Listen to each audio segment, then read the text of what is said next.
ఉద్యమాల గడ్డ తెలంగాణలో మరో ఉద్యమం మొదలైంది. మార్వాడి గో బ్యాక్ నినాదానికి నాంది పడింది. Marwadi go back. తెలంగాణలో ఇటీవల మార్వాడి గో బ్యాక్ ఉద్యమం హాట్ టాపిక్గా మారింది. ఈ నిరసనలకు ప్రధాన కారణం ఒకప్పుడు పట్టణాలకు మాత్రమే పరిమితమైన మార్వాడి వ్యాపారాలు ఇప్పుడు గ్రామీణ ప్రాంతాలకు కూడా విస్తరించడం. దీనివల్ల స్థానిక వ్యాపారులకు తీవ్ర నష్టం వాటిల్లుతోందని ఆరోపణలు వెల్లువెత్తుతున్నాయి. ఈ పరిస్థితికి ఎవరు కారణం?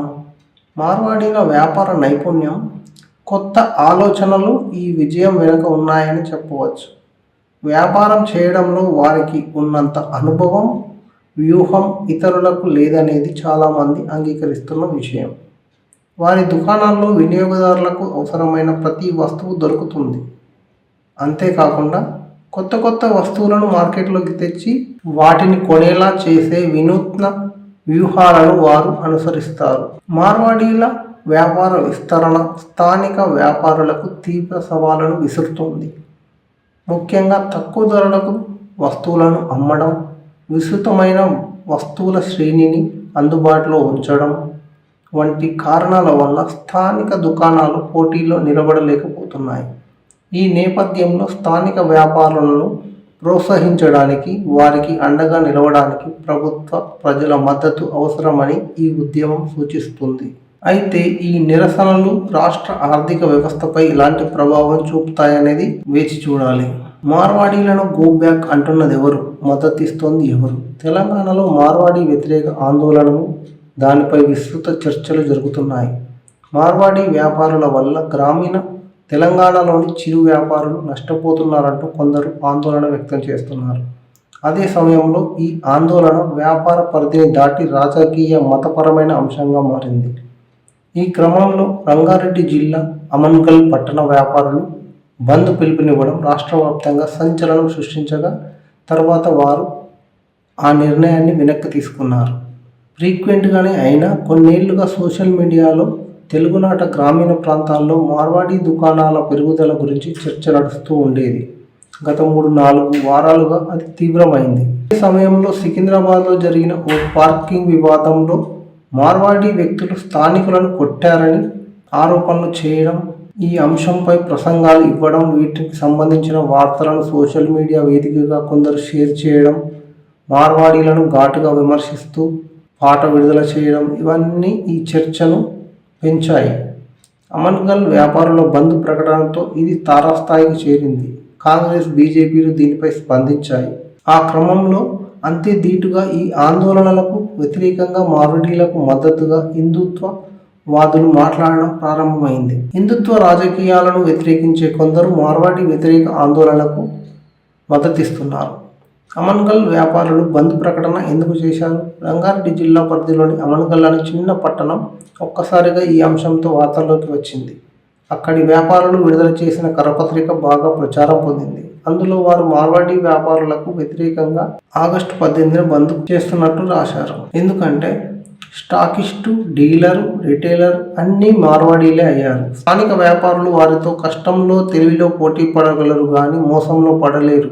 సొంత ఊరి కస్టమర్లను మార్వాడీలాగా మోసం చేయలేరు. వారి వల్ల ఆర్థిక వ్యవస్థలే దెబ్బతింటున్నాయి అంటూ మార్వాడీలపై తీవ్రమైన ఆరోపణలు చేశారు అక్కడి వ్యాపార సంఘం అధ్యక్షులు. కొందరు మార్వాడీ వ్యతిరేక ఆందోళనకారులు వెలుబుచ్చిన అభిప్రాయాల్లో ఒక విషయం ఉమ్మడిగా కనిపిస్తుంది. అది మార్వాడీలు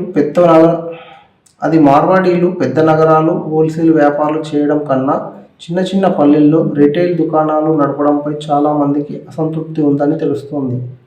హోల్సేల్ వ్యాపారాలు చేయవద్దనడం లేదు, కానీ రిటైల్ వ్యాపారాలు స్థానికులకు వదిలేయాలి. పల్లెటూరు వచ్చి అక్కడ కూడా మేమే హిందీ మాట్లాడాలంటే ఎలా అంటూ ప్రశ్నిస్తున్నారు కొంతమంది.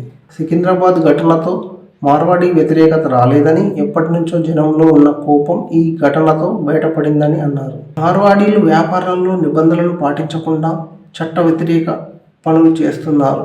సాంస్కృతిక ఆధిపత్యం చూపిస్తూ స్థానికులను చులకనగా చూస్తారు. రాజ్యాంగం ప్రకారం ఎక్కడైనా బతకొచ్చంటూనే తమకు బతికే లేకుండా అన్ని వ్యాపారాలు వారే తీసుకుంటే ఎలా?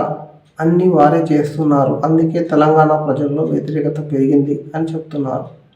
ఇకపై తెలంగాణలో మార్వాడీలు కొత్త దుకాణం పెట్టకూడదని, ఉన్న షాపుల్లో నిబంధనల ప్రకారం కల్తీ లేని సరుకు అమ్మాలని, జీఎస్టీ కట్టాలని డిమాండ్ చేస్తున్నారు.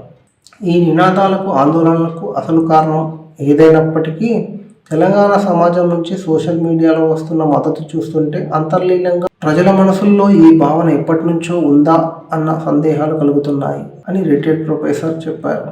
వీరి వల్ల తెలంగాణలో ఉత్పత్తి కులాలు దెబ్బతింటున్నాయి. వారు నాసిరకం సరుకు అమ్ముతున్నారు. తెలంగాణలో స్వర్ణకారుల ఆత్మహత్యలు జరుగుతున్నాయి. తెలంగాణ వ్యాపారులు దుకాణాల కోసం 1,00,000 అడ్వాన్స్ ఇస్తే వీరు అదే చోట 5 లక్షలు ఇచ్చి ఇతరులకు దుకాణాలు దక్కకుండా చేస్తున్నారు. ఈ ఆందోళన తెలంగాణ ప్రజల ఐక్యత కోసం. తెలంగాణ వారు ఇతర రాష్ట్రాలకు ఉపాధికి వెళ్ళినా, వ్యాపారాలకు వెళ్ళినా అక్కడ సాంస్కృతిక పెత్తనం చేయడం లేదు. అక్కడి స్థానికులను కొట్టడం లేదు. ఆధిపత్యం చెలాయించడం లేదు. మార్వాడీలు ఒక కుటుంబం, 2 కుటుంబాల వాళ్ళు కాదు. ఒక్కరు వచ్చిన తర్వాత 1000 మందిని వెంట తెచ్చుకుంటారు.